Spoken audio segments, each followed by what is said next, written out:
जो स्वयं से टकराता है वही उलझता है।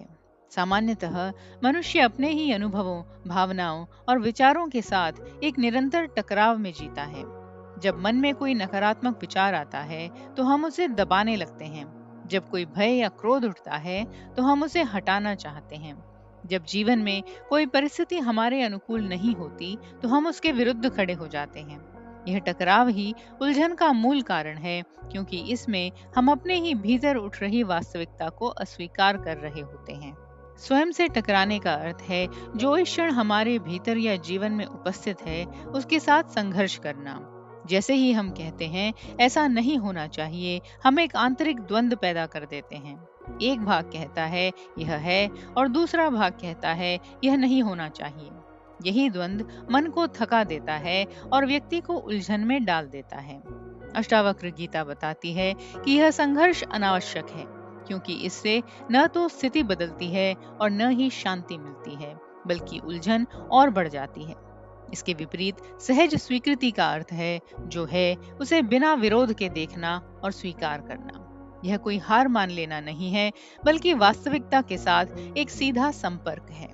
जब हम किसी भावना, विचार या परिस्थिति को पूरी तरह स्वीकार कर लेते हैं तो उसके साथ जुड़ा हुआ आंतरिक तनाव समाप्त होने लगता है।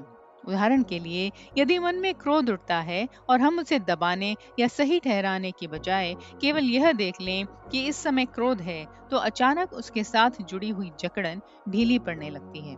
यही स्वीकृति है, बिना निर्णय, बिना प्रतिक्रिया के देखना। अष्टावक्र गीता का संकेत यह है कि मुक्ति किसी बाहरी उपलब्धि में नहीं, बल्कि इसी क्षण के साथ हमारी सही दृष्टि में है।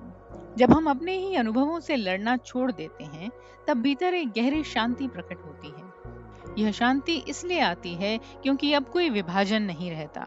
न यह होना चाहिए और न ही यह नहीं होना चाहिए। केवल जो है वही है और हम उसके साक्षी हैं।